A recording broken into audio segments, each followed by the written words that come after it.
On today's video, we're going to have a different format as we roll out our latest series, the Executive Search Sit Down. And for this series, we invite fellow peers who are navigating the recruiting and executive search landscape. We get to find out about their backgrounds and we unpack their tools and strategies for recruiting top talent and how they deliver value for their customers in their specific industries. We also discuss trends and provide advice that they'd like to pass along to other fellow recruiters. So on today's episode, we sit down with Ryan Weiss, who is the president of Effective Performance Strategies. Ryan walks us through his background and how he used his background in entrepreneurship to launch his current consulting business. Ryan also walks us through his strategy for retaining top talent once they've been onboarded. And we close out this episode with advice that he'd like to give to his 22-year-old self. So I think you're really going to enjoy this conversation. So let's get into it.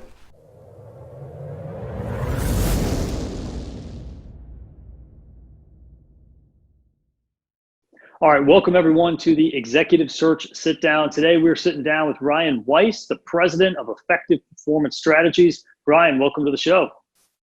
Thanks, Jim. It's a pleasure to be here. Yeah, thanks for making the time. So for our audience out there who doesn't know who you are, I'm sure a lot of people do, but for those folks out there who don't know who you are, Ryan, can you tell us a little bit about your background? Sure. Yeah. So I started off with by starting a small company back when I was 16 years old. My youngest brother is still running it today, turned into a really successful company. But I paid my way through college with it and went to U of I, went to University of Kansas, and got my degrees in chemistry and finance, worked in the chemical industry for about 17 years. I worked for a company that moved me and my family 7 times during those 17 years. We moved to Asia and back a couple of times. And about 4 years ago, I left to start a consulting and training business focused on helping organizations with operational improvements. And so that's where I've been for the past few years. Okay, real quick, what was the business you started when you were 16 that's still going on today?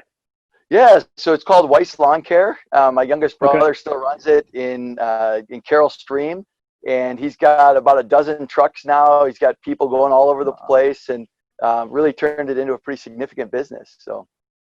Oh, that's awesome. So it sounds like that was maybe like one of your first tastes of entrepreneurship that's brought you to where you're at today. So what was going through your mind 4 years ago when you decided to go out on your own and start your own consulting business here? Sure. So it was kind of terrifying, right? After spending 17, 18 years in a corporate environment where I was getting a biweekly paycheck, it was sort of terrifying to take a step away and say, I'm going to go do my own thing. But at the same time, it was also very exciting, right? I remembered back to those days when I was, starting things up and creating and developing, and have a lot of passion for that. And I'd reached a point where I felt it was the right time to do it and the right time to try something different. And it certainly had bumps along the way, but it's been a great experience, and I wouldn't change it for anything. Biweekly paychecks are overrated anyway, right? There's probably some people watching this like, no, you're crazy. I like my biweekly paycheck. But Ryan, tell us a little bit about your company. Who are some of the clients that you guys service, and what type of work, what type of consulting work do you guys do? Sure. So we primarily focus in the operations area. So we don't really focus on training salespeople or things like that. My core passion and my heart is really in operations, and operations can be anything from manufacturing to the service industry. A lot of my background was in manufacturing. So paperboard, plastics, packaging, print, those types of things, aluminum, those types of clients are really what make up a big part of the core of where I started. Over the past couple of years, I've become a lot more focused and diversified. Well, so I say focused and diversified, right? But focused on developing small to mid-sized clients in the service industry and not just in manufacturing. One of the things I look back on in my chemical days, I was moved to the Philippines to manage a shared service center there, and operations there was very different than in a manufacturing plant, because I was looking at 180 people with 180 computers, and how those transactions flowed through those processes and things was very eye-opening for me. And so I think both in service and in manufacturing are the two areas where we really have a core passion to help people to make their processes more efficient, more effective, higher quality, those types of things. Okay. And I know we got connected just through a mutual contact because there was this natural connection between what you do, or at least part of what you do and what we do, right? As recruiters, we find really good talent, we bring them to our clients end up bringing them on board. But I think where the connection between your business and our business really tied in was your relationship with onboarding, right? Would you be able to just walk us through maybe just like onboarding strategies, what you guys do in that realm, and really how organizations can help new hires get ramped up as quickly as possible? Sure, absolutely. So actually, it was one of my customers about a year ago turned me on to something called training within industry. This was the 1940s. You may be familiar with the Rosie the Riveter sign or picture that Norman Rockwell did or some other folks did at the time. But the training within industry program was really about helping supervisors, managers, leaders in three areas. One is job instruction. How do you instruct? How do you train a new person? And a lot of that starts with the foundation of having standardized processes to even train from. And then the second part is what they call job methods, the improvements, the processes that happen. How do you engage employees in improving processes? And the third one was called job relations. This is really focused on communication and leadership. So we developed a program around this that's really been a lot of fun, but it's really looked at and focused on how to onboard an employee, how to get them instructed up to speed as efficiently and effectively as possible, then get them engaged in making improvements to your processes, and finally, how do you lead and communicate with them? And if you look, on our website, we believe very strongly in a very specific equation that purpose plus people plus process gives you performance. And I started my career much more focused on process, and I started realizing the only way to change a process, the only way to improve a process, was to engage the people who were involved in that process. And as my career developed further, I started to recognize that having a clear purpose was what created the desire in people to change.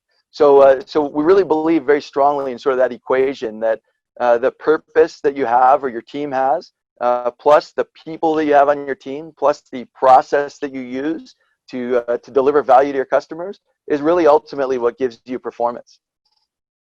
No, thank you. Thank you for walking us through that. I think that's really relevant for our audience to hear about. And at the end of the day, our audience mainly here is going to be hiring managers trying to find top talent for their organizations, and also candidates that might be on the job market looking for their next great career opportunity. And especially, we're in the midst of this. We're still in the middle of this pandemic, right? Unemployment rates are at an all-time high. So, Ryan, what advice would you have to somebody out there who's watching this, who's listening to this, who's looking for their next career opportunity? They're on the job market. Yeah, so I think the two biggest things for me as I look at my career and as I look at the hiring that I've done over my career, as well as even the sales process of being an entrepreneur, I think the two biggest things that stand out to me are relationships and value. I think it starts with relationships, having a great relationship with or developing a great relationship with someone, is the foundation that enables you to find out what value can you create for them, and then offering value to them in exchange for whatever it is that you're looking for. I think if you just go in and say, well, I've got a relationship, so they should hire me, or I've got a relationship, so they should buy from me, that's really not enough. But that's the starting point. Then I think the second piece of it is that value part of the equation. If I can create more value, if I can add more value to them than they create or give to me, then there's a really great relationship, or really great potential for a value creating relationship that's mutually beneficial. And Ryan, the last question that I wanted to ask you here before we let you get out of here, what advice would you give to your 22-year-old self? So that's a great question. I think looking back at when I was 22 years old and coming out of college and wanting to light the world on fire, there probably were things that I was much more short-term focused on that I missed some opportunities. And I think those opportunities fall right in line with what I was just speaking about, that at 22 years old, I wasn't focused on as much long-term relationships or on value creation as I was on trying to see what was sort of in it for me, right? What could I gain from things? And now as I look back, right, I think about the last 20 some years of my career, and I recognize that the things that truly made it possible for me to do what I do today are the relationships that I developed, and the value that I gave to other people is paying dividends today. So I would encourage folks to not just have a short-term perspective about what you can get from your career today, but really to invest in, develop those relationships and create value for other people, because 20 years from now, that's what's going to pay dividends for you. Like, those are wise words, and it's a great way to wrap up the show here. So Ryan, thanks a lot for the time. Thanks for coming on. Absolutely. Thanks so much for having me. All right. So that's it for today's episode. We hope you're getting value out of this content. And if you are, be sure to subscribe to our channel and share with a friend or a colleague. And also, if you have ideas for future video topics, please drop those in the comments below. I really would love to hear from you. So until next time, I'm Jim Schaefer, and we'll catch you on the next video.